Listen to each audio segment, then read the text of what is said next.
Right to be Read podcast, episode number 53. Interview with Kathy Pressland. You are listening to the Right to be Read podcast, and this is your host, Ani Alexander. Hello, everyone, and welcome to the Right to be Read podcast, the podcast that inspires and encourages writers. I'm your host, Ani Alexander, and I would like to start this episode with an apology. I was supposed to release this episode yesterday, and I was not able to do that, so I'm a day late. The reason for not being on time, and in fact, I missed my schedule for the first time since the podcast was launched, which is, not bad. The reason was that my website was hacked. As you can imagine, it was pretty unpleasant and stressful experience, and it took a whole day to clean it up.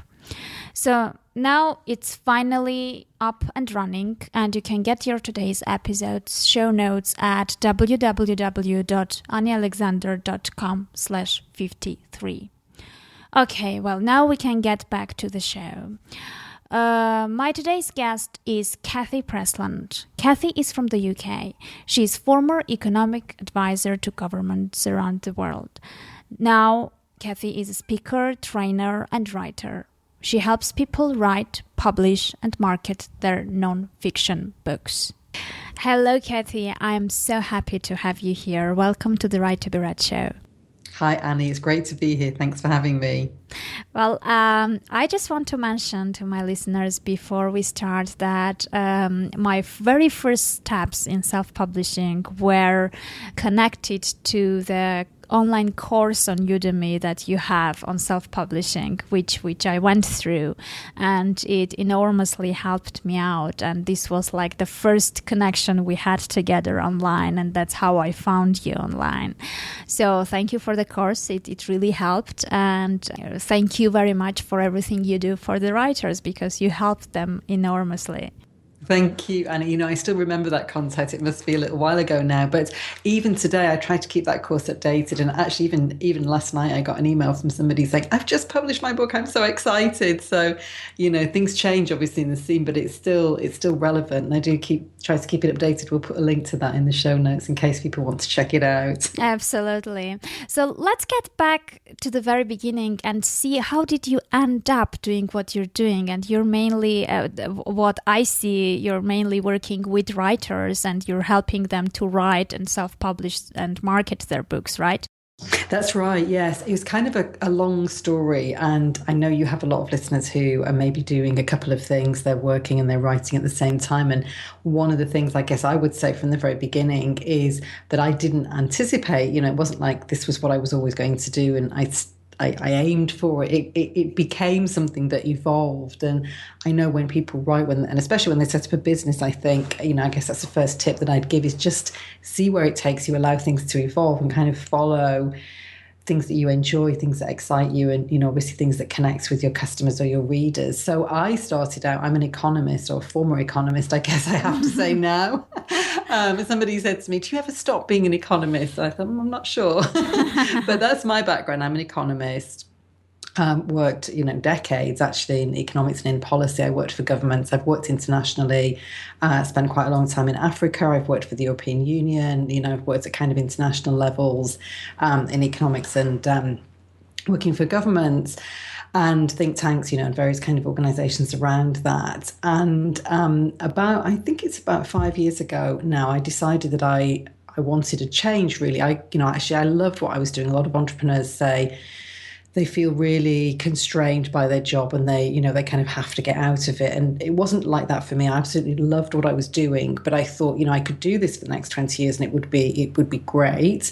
Or maybe there is a kind of different lifestyle, really, I was looking for, not necessarily a different kind of work, but, when you're in a job, you get paid for the hours that you work. So if you reduce your hours, then obviously your salary reduces. So so I just wanted to see if there was just a different way of kind of spending that second half of my career. So it was a little bit of a crazy move at the time, I have to say. But I moved then into kind of strategy and advice and working with entrepreneurs at a sort of strategic level, helping with their business development, kind of bringing what I knew from economics, and doing some coaching and mentoring with entrepreneurs. And it's from that really that I evolved into working specifically with writers, because I, after a little bit of resistance, did some writing myself. We all think, oh my gosh, it's such a big project, and can I do it, and how long is it going to take me? But actually, it was my husband that kind of pushed me. He said, come on, he said, you write. He said, why don't you just put something out then? Eventually I said, oh, okay.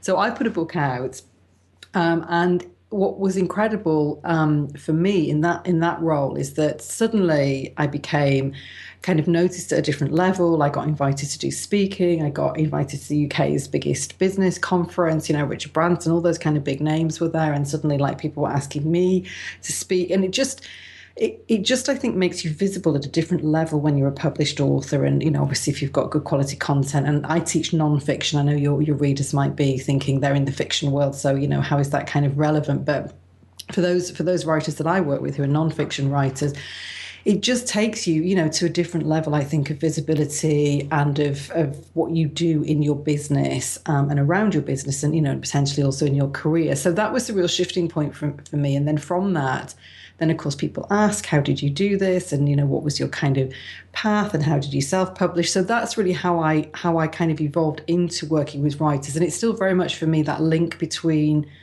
the business, between what your kind of ambitions are as somebody who may not be a full-time writer, but may want to write and to publish as a means of really helping you move forward in your business, move forward in your career, and also help you move it into kind of organizing and really looking at your work in a different way. What I find when people write is they say time and time again to me, gosh, it makes me realize how valuable my experience is, how valuable my information is, just that process of structuring it, getting it down on paper and putting it into a format. It's a real self-development process, Annie. I don't know if you found that as well, but yeah. Yeah, absolutely. And it also kind of boosts your self-esteem as well once you finish the book. And massively.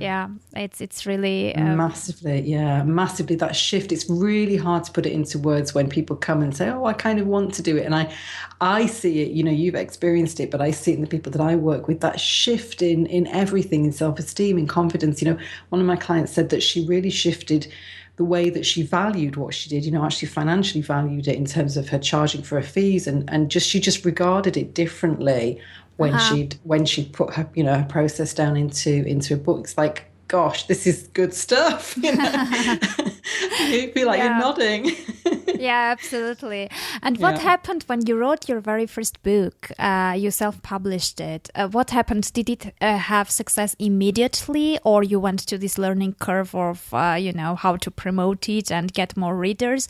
What was the journey for you, for your first book?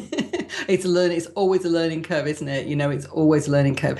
I think I sold something about 30 or 40 copies initially when I launched it. I did have a bit of, a list, a bit of a community. So, that's not, some people might think, oh, that's good. Now I regard that like it's really terrible.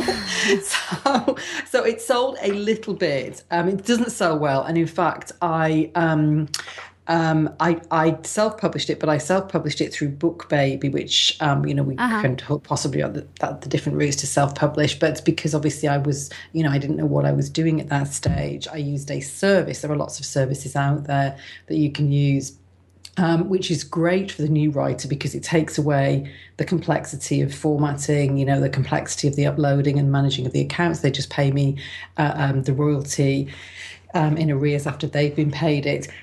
So it has lots of advantages for the new writer, but the really big disadvantage of using a service like that is that you as the author don't have control over the marketing because it's with them. So all of the things that we can do, especially for those authors who self-publish exclusively with Amazon and want to be in the, in the KDP Select program, all of the things that we can do to help promote our books. It's very difficult to do when your book is either with a mainstream publisher or is being published through one of the many services that are out there. So that was really a big lesson for me. I mean, I kind of, that was what it was, and I keep it there almost as a memento. It's like that was a milestone on the journey, and at some point I think I'll go back and I'll update it. But things have moved on for me, but that was a big lesson. But I think the lesson really is, you do what you do at the time with the best information that you have. And I think there's such a lot to do when you're writing, and then you've got to publish, and the formatting and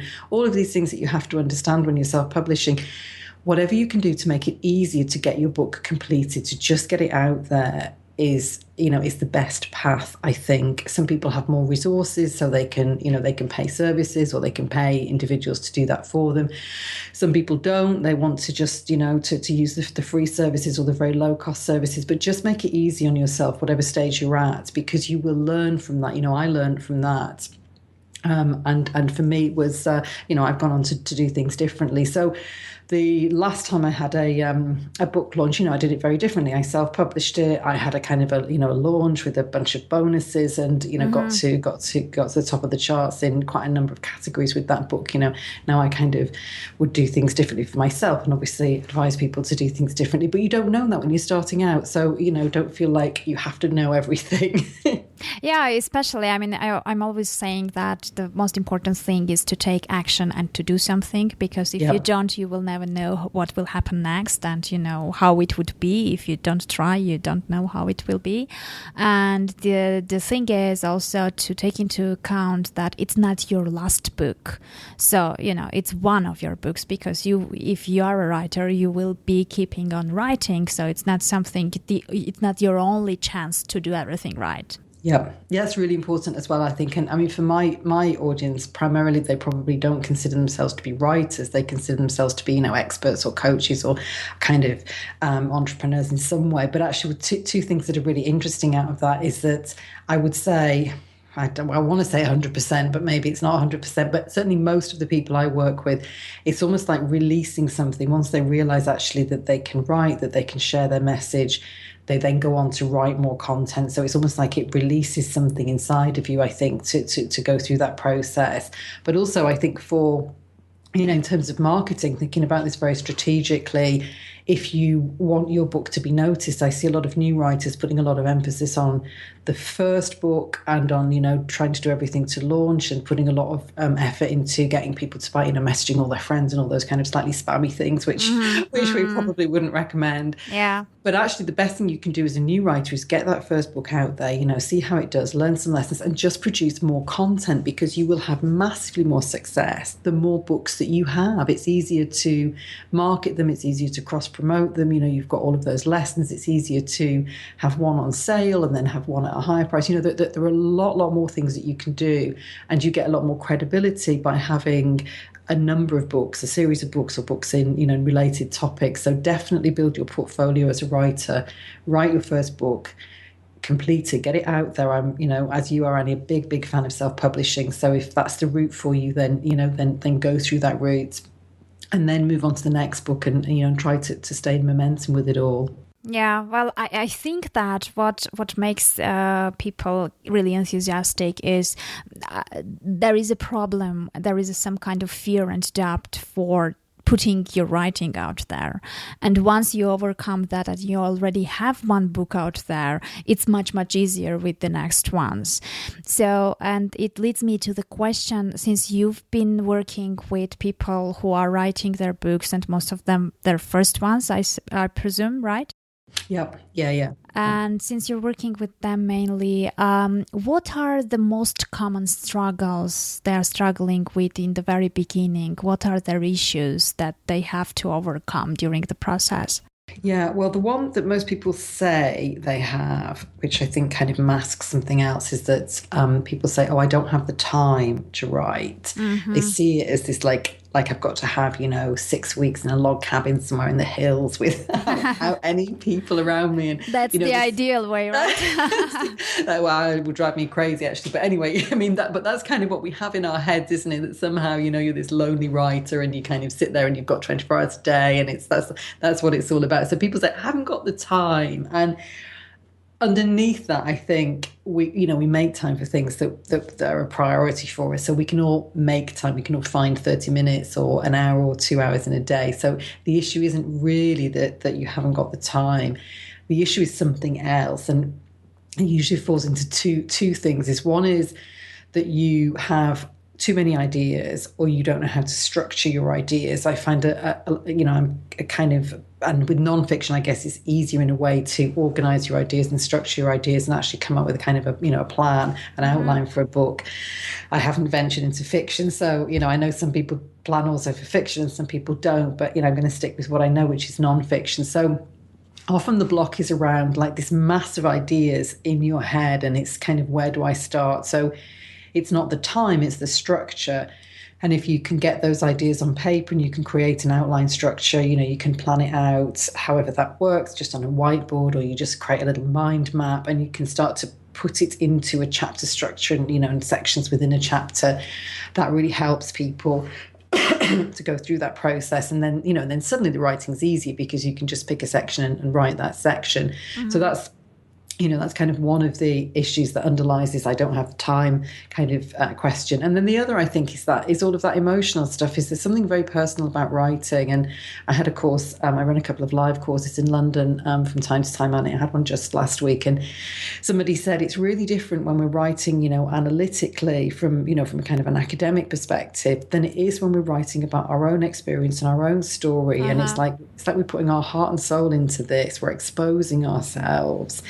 And we feel very vulnerable, and that is very real. Is a very real fear, and the only way I think you can go beyond it is really just to do it and to accept that you have that fear. I have that fear. Annie, you probably have that fear. We all have it, but you kind of you write in despite it. You just write anyway because you want to, and because if you can keep in mind that you are being of service to somebody. There is somebody there who will really value what you have to say and who will, really find inspiration. Like I said, we connected a couple of years ago with my stuff, and I had an email from somebody just yesterday about it.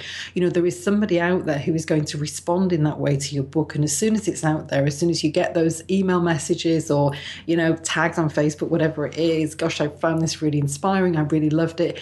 That is so rewarding. And that is where you have to keep your focus, is that there is a reader out there for you. You just put your book out, and you have to kind of close your mind in a way, because people will criticize you. You'll get those 1-star reviews. It is inevitable. You just have to focus. You just have to focus on it. And actually, do you know what was really interesting is it's just a kind of complete aside here that I asked my Facebook friends yesterday, I've just finished a good book, and I said, I'm at that stage, you just finished a good book. Kind of, I'm looking for another book. People posted recommendations, and I went over to look at the recommendations. And one of the books had like really mixed reviews. It had a lot of 1- and 2-star reviews, and then a lot of 4- and 5-star reviews. And do you know what? It was selling really, really well. I can't remember which one it was, but I noticed it particularly because I thought, gosh, that's, it's one of those, like, people love it or hate it. Yeah. And the book was doing really, really well. And it was I think it might have been, was it Com Toybin? I think I can't exactly remember now. I don't want to, well, I've said now, but anyway, I don't want to kind of be specific because I can't remember which book it was, but it was a book that had a very, very mixed reception. And, that is the reality. Your book will have a mixed reception. It may polarize people, and, and that is just the reality. Just focus on the people who enjoy it, who connect. And, and as we've said, move on to write the next book, and don't kind of get caught up in what people are saying about your stuff. Just keep creating. Yeah, absolutely. I mean, of course, one-star reviews can really, really put you down, especially if they are your first one-star reviews, because you need to kind of, to get immune to that and get used to that somehow, because the very first times are a bit harsh. But I think that one should not take them personally, because it's not like they are criticizing you or what you've done. They are just, it's their own opinion about what you've written. So sometimes it's really good to be able to kind of step aside and look at it from a side look and not take it that personal. So it makes things a bit easier. You're right. No one can write a book which will be liked by everyone. So it's just a matter of finding the readers who you wrote it for and who will like it and who will appreciate that. Yeah, totally. And I think online especially is that people forget that there is a person behind the website or the digital book or whatever it is. We have, we're more distant now probably from our relationship with authors, and we don't see them as real people. it's just a name, and I think sometimes people just leave comments which are just frankly, stupid. And it's like, if they had thought about it and thought that there was a person behind it, they wouldn't have said it. So I think we need to take it in that regard as well, and say it just doesn't mean anything. And sometimes people can get, if it's really hurtful, we kind of have this phrase in the kind of coaching world that often when somebody gives some kind of criticism, it's more about them and what they're going through and their insecurities than it is about you. So again, I know it can and it will, and I'll say this to your listeners, that it will hurt you when you get criticism. There is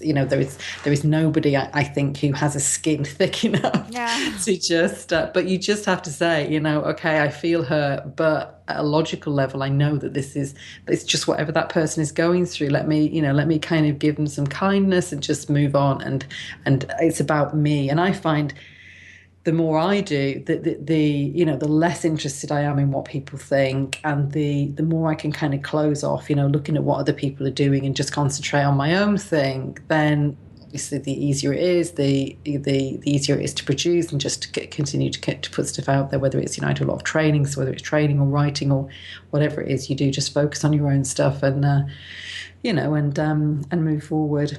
Mm-hmm. Yeah, I see. And what about what keeps you productive? And what do you teach people? Do you have any specific tips or tricks that you use, or you think that it's very personalized and it depends on the personality of the person and he should find his own way which works best for him? Yeah, I think a bit of both. I know people do have their own things that keep them productive, but I think when it comes to writing, I'm a big fan of the kind of, the bum on the seat, I guess as we'd say here in the UK. Basically, just do it. And that kind of waiting for inspiration moment, or, I'm going to go away for the weekend, I'm going to take a cabin by the beach or in the that sort of thing. Like maybe in another lifetime, that's going to be the way you're going to write your book. But the reality is, especially if you're busy, I work with people who are generally, busy in their own business. But if you're busy in a job, you're writing on the side, whatever it is you have going on, you just have to make time, and it has to become a habit. And I'm a big fan of that kind of little and often approach, that you keep regularly writing and find a time that is productive for you. I think the morning time, I certainly for me, that's my most productive time. If I have big thinking tasks or big creative things that I want to do, if I can get them done in the mornings, that's definitely when I'm at my brightest and I would dare say my most intelligent. But so, I recommend that if you can get up an hour earlier, or you can find some time, even if it's a couple of hours on a weekend morning, just get into the habit of doing it. So that's my big tip for people really, is it's about habits. It's about just doing it. And then beyond that, it's about structure. We've talked a little bit about that, certainly with nonfiction, is if you have a clear outline. I'm going to ask you actually, Annie, how you found it for fiction, whether you outline or not. But certainly I think if you have an outline, then it takes away that kind of blank page syndrome, so that you're not thinking, gosh, what should I write today? You say, I'm going to write, chapter 4, section 3, whatever it is you've got in your outline. You just pick a section. Some people write from the beginning of the book and go through to the end. I tend to kind of start in the middle, and just sort of fill in like a jigsaw, I fill in the different pieces. So that's really my recommendation, is be very clear in your structure. Yeah, well, Find a time and get agreement from people around you. If it's something you really want to do, you've got a partner, you've got children, whatever it is, just say, look, this is really important to me. It's going to take me about 6 months or whatever you think the time period is, and say, I'm going to, disappear off to the library or my office or some space in the house or outside the house for an hour every couple of days. Is that okay? And make an agreement with them so that they can support you through that. Yeah, that's very important too. Well, with nonfiction, apparently we don't really have as detailed outline as with nonfiction, but I think it's very important to have the whole story in your mind. So you can always allow the characters to lead different things, and you always, while writing fiction, at least me, I always get some twists which were not planned, but at least I have to have the book in my mind and the main storyline. I have to imagine it before going and starting writing the book. Otherwise, I get stuck in the middle or somewhere before that even. Or you end up going off on routes. And I guess for fiction, that could be more exciting. But, it's like certainly with non-fiction, I find that authors can kind of, you go down this route and then you think, kind of, where am I? What am I doing? And sometimes that's good. You think, actually, I'm going to create an extra chapter on that topic. It's really interesting new research, or I think this is a step that I have to introduce before I do another step. And with anything we do, I did it with sometimes with training courses. I think this is the thing I want to teach. But actually, when you look at the people who are coming and you look at, what their needs are, there might be another step that you need to introduce to get them ready for the main, the main thing that you're teaching. And I guess it's the same in fiction. You need to maybe give some more backstory or something else so that people understand where you are. But yeah, so, you have to be a little bit flexible. It's not like you plan it all out and then you stick to it, without any change. There has to be some flexibility. Otherwise, it's not a creative process, is it? It's just becomes, well, personally, I would find it very boring if I was too restricted. But I think having a plan takes away that, that kind of, that moment when you sit down and you think, what do I do? It's like having a to-do list, isn't it? You just take the first one, you tick it off, and you move on to the next one. Yeah, absolutely. And I think readers also expect different things, are looking for different things, both in nonfiction and fiction reads. So, with nonfiction, you can't really go into too many different directions because most of them are looking for specific solution to a specific problem. So it's I think in that sense you are a bit more limited in terms of how far you can go from your specific topic, right? I think so. I think if you promise something in nonfiction, you have to deliver it. Otherwise, you would be criticised. So if you promised, let's say weight loss, and then actually you gave the person something about something completely different, that they would think, well, I bought this book for a reason. I think how you get them there, you have much more flexibility within in nonfiction. I think the if you have something interesting and something different and a process, you can stray from what your reader expects. They might think I'm buying a diet, we'll stick with the weight loss, I'm buying a diet book, it's going to tell me how to eat less and, whatever.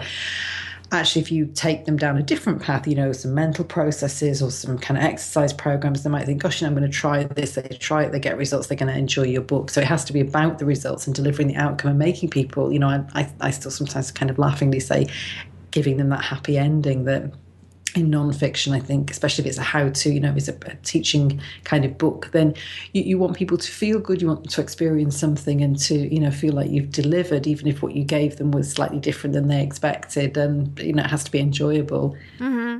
Yeah. Absolutely.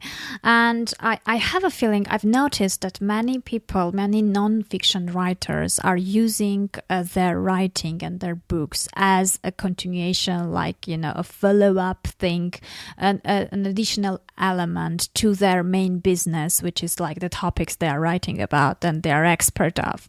So it's like, I presume that most of them have a certain audiences in their fields already who are the potential readers of their book. But what happens if it's the other way, if someone is just starting and doesn't have that audience in place beforehand, which is like not the easiest, but the best way to approach building the readership from scratch? Yeah, well, I think there's two things if somebody's in that situation where they're starting on something that's new and different, is first of all, when you've got somebody who's very experienced and they've, maybe they've got processes, they run workshops, they do coaching, they've got something in their mind. What I find is they write their book very, very quickly because they, all of the information is in their head. They just have to get it down on paper. So that's a very quick process. Because it's been tested, that they know exactly what they're talking about. When somebody's newer and exploring, and we have those creative things. Actually, I'm doing something at the moment which is a little bit different for me, and I'm finding it's a much slower process because it's a new topic, and I have to think about it. I have to, write it and then restructure it and then restructure it again. It's a much longer process, and rightly so, because it's not something which I've been living and teaching and training on and working on for years. It's a new thing for me.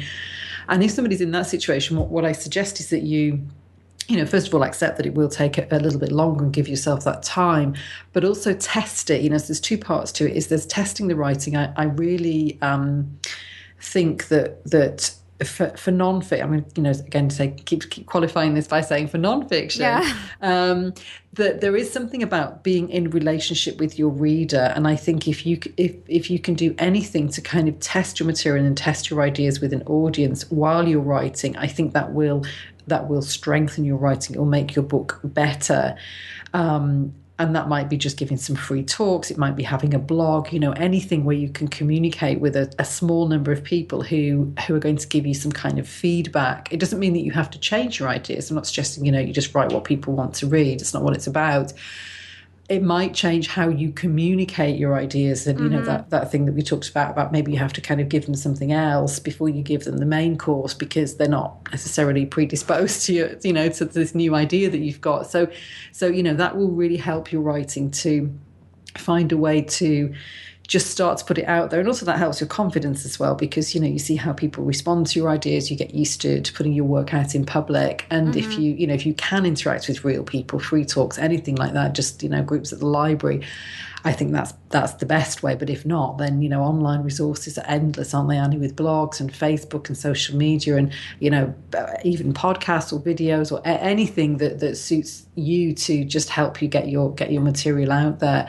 So that's one side of it. And then I think that's the creative process, is making your book better. And then in terms of building a platform, there are a few things you can do. Anything that you can do, of the things that we've just talked about while you're out there talking to people, while you're out there connecting with people online, is to start to gather an audience. So as an author, whatever kind of author you are, fiction, non-fiction, wherever your genre, build yourself an email list. I'm sure, Annie, you'll have people who can come and talk specifically about this, but build a way of staying in touch with people as you go, so that it's, even if it's 10 people at the local library, you say, would you like to sign up for my email list?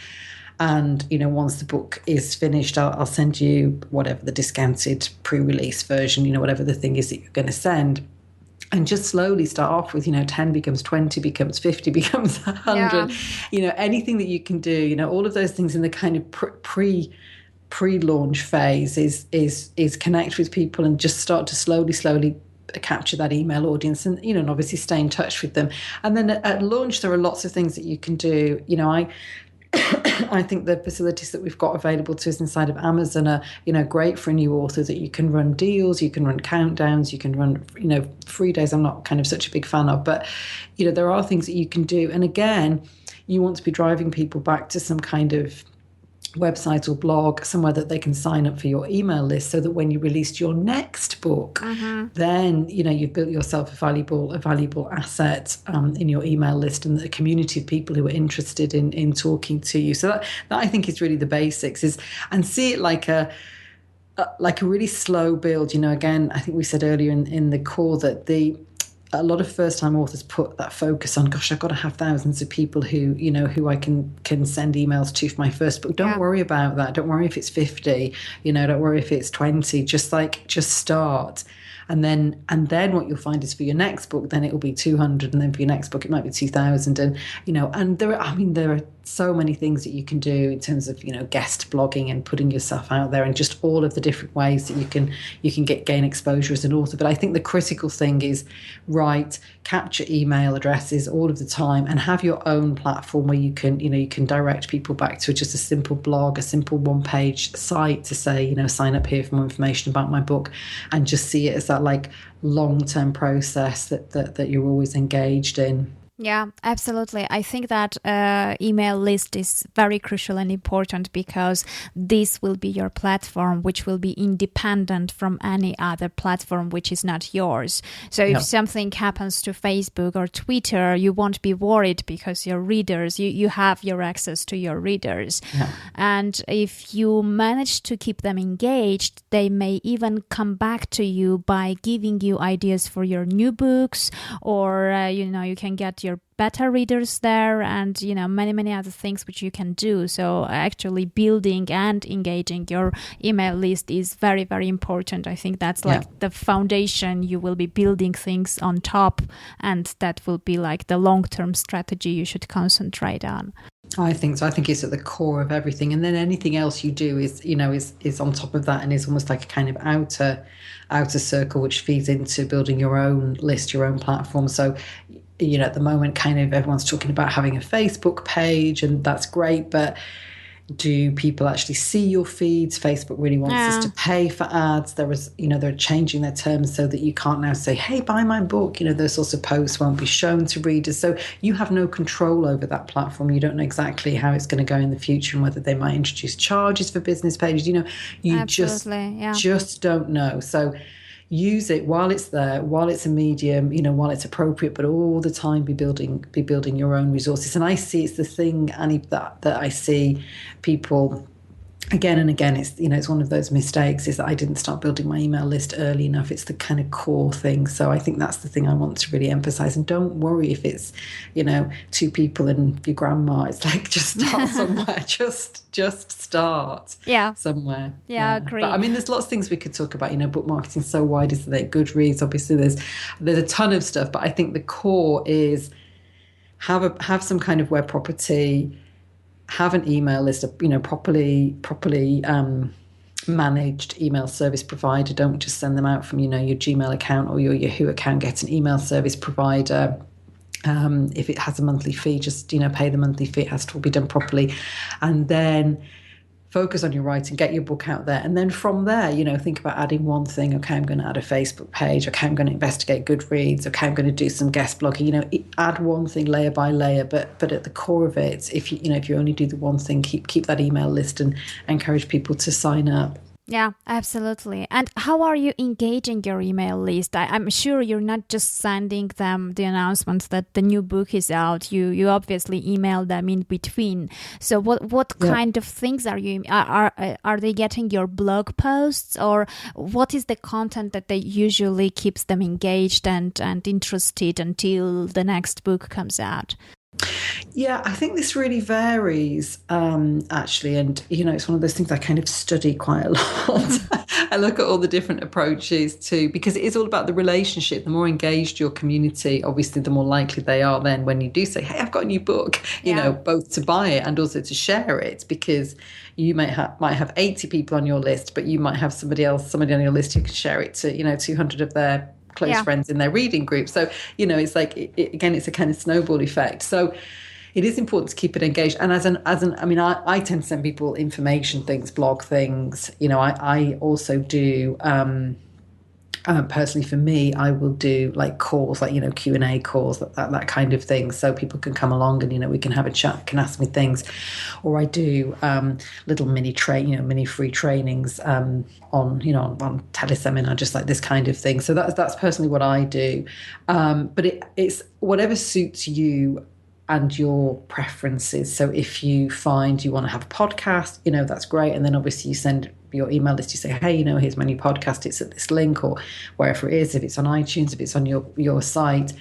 So you kind of getting in touch with people in a number of different ways. If you like to do little videos, then say, hey, this morning, I wrote about my character and they did this, or you can send them snippets of your writing, or you can send them background on the character, or just small pieces of information about the progress or about the things around your story, whatever it is that's interesting. I think for fiction, people are interested in the story and the characters and the process. I have seen some people who are fiction writers who try to kind of cross over. Sometimes, for example, self-published fiction writers will try to engage their fiction readers in the self-publishing process, and actually that's not always a great thing to do. If you want to do some teaching, then keep a separate list for that, because somebody who's interested in reading your story is not necessarily interested. Then they may not be a writer themselves. They're not necessarily interested in your process. They just want the book, or the characters. So to be aware of that. Obviously, if you do a number of different things, then keep separate lists for that. And for fiction writers, it's going to be, I'd be interested in finding out when the new book's coming out, whether the author was doing any talks. I'd be interested maybe in some videos of those talks. I'd be interested in, is there any background? There are great facilities on, we're going to cover so many topics here, Annie. It's but on things like Goodreads, where you can post digital books, not necessarily. I mean, you can post your whole book if you want to give it for free, but you could post, for example, like a little mini prequel, or you could post a little short story about one of your characters, which would help people engage with your author page. Again, if you've got an email list, your website, you can give away that information to say, sign up for my list, and I've got this free additional content which is not available. It's not available for sale anywhere. So I think all of those things that you might be doing, if you've got some. Let's say you're writing some kind of historical piece, or some kind of spy fiction which involves going off to lots of interesting countries. Just take pictures, post the pictures on Facebook and send your email list to say, hey, look, I posted something over here. I did this trip. It was a research, whatever it is that's just going to help them engage with just getting to know your characters. It's about your characters. They're less interested in you. Yeah. As absolutely. An author. It's about your book. Until you're too famous, no one will be interested in you and your personal life. It should be about your characters. Yeah, exactly. Now we all want to know, how much J.K. Rowling earns, but really we're not that interested in her. Yeah. The children who read Harry Potter don't care about her in the slightest. Absolutely. We're just that kind of voyeuristic art, isn't it, when somebody reaches fame? Yeah, so don't assume, sad but true, don't assume people are interested in you. They're really not. Yeah. No, they are not. Well, actually, to wrap up everything, because you brought really, really valuable information, and a lot of it. By the way, I interviewed Farnoosh Brock, and she said, you have to have Kathy on the podcast. And I said, one of my good friends. Yeah. So, and she mentioned your course, and I said, well, I know about the course, and we already scheduled the interview. So I absolutely know that I should have her on my podcast. So, and, as a crossover, I didn't listen to that one yet, but she's a great example. I know people ask this question, Annie, so let's address it. But should I self-publish or should I look for a publisher? And Farnoosh is a fantastic example. Again, it's non-fiction, with her juicing and her smoothie books, of somebody who self-published, did really well with her self-published books, and because of that, caught the attention of a publisher. So I'm sure she talked through that process in that podcast. But she's a good friend, Farnoosh. Yeah, it's very interesting that very often people think that you have to choose either one or the other, but there is always a really nice hybrid option. And, it's not like if you have done one, you can't do the other. You can do both, actually, and quite successfully. So it's not like you don't really have a choice. There's always a choice, and you can be both traditionally and self-published at the same time. No problem with that, I think. So you provided lots of valuable information, and I have a feeling that these days, since there are lots of information out there, and when someone like a newbie writer is starting to look for information and gets very, very different things from blogs, podcasts, and from different other online courses, etc., at some point he may be overwhelmed by too much information. So can you just put just few points of what one should start with in the very, very beginning? Let's say I'm writing a book, and what are the first few things that I have to address while writing the book to make sure that everything goes well from the very beginning? Yeah, well, I think it's since we brought up the publishing question, I think it's important to be clear about how you want to publish, because that will impact what you write and how you write. So, for example, if you are determined to go with a traditional publisher, obviously then you're into the idea of finding an agent, writing a proposal, sending sample chapters. So then what you're writing is different. Yeah. You're not actually necessarily writing the whole book until you've been accepted.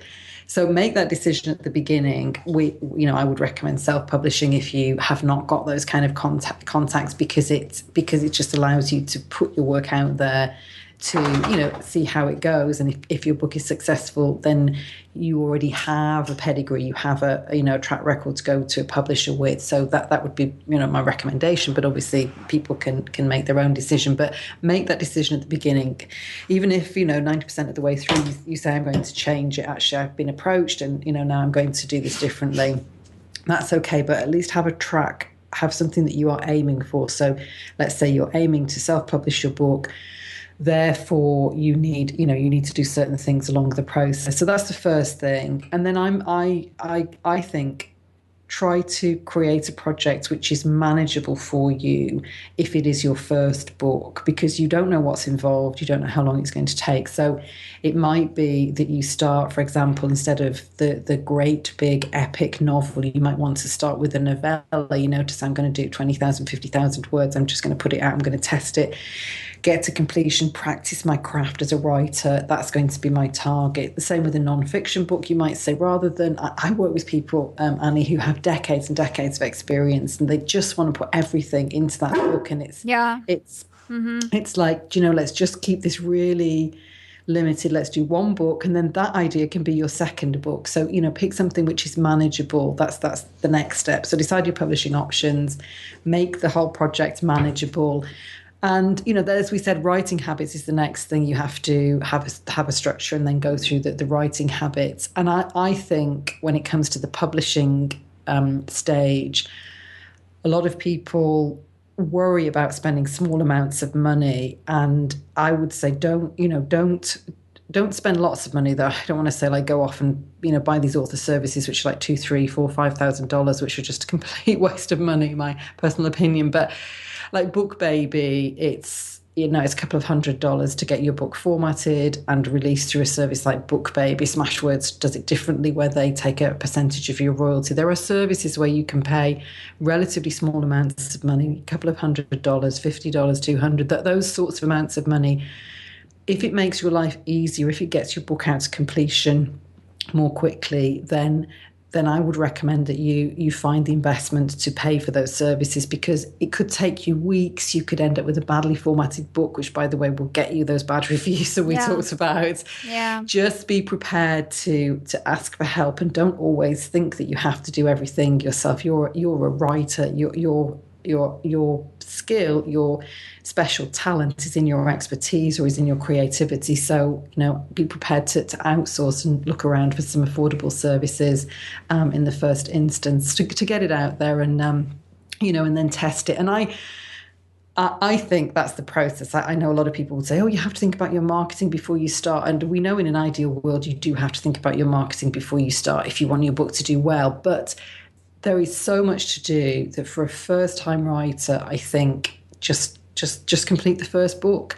And then for your next book, you can do the big book launch and you can plan it differently. And, that would be my process. I see. Well, thank you so much, Kathy. It was a pleasure to finally have you here. I'm really excited. It was really nice. You brought lots of value and information to the listeners, and I'm sure they will appreciate that. So thanks for coming, and thank you for your time.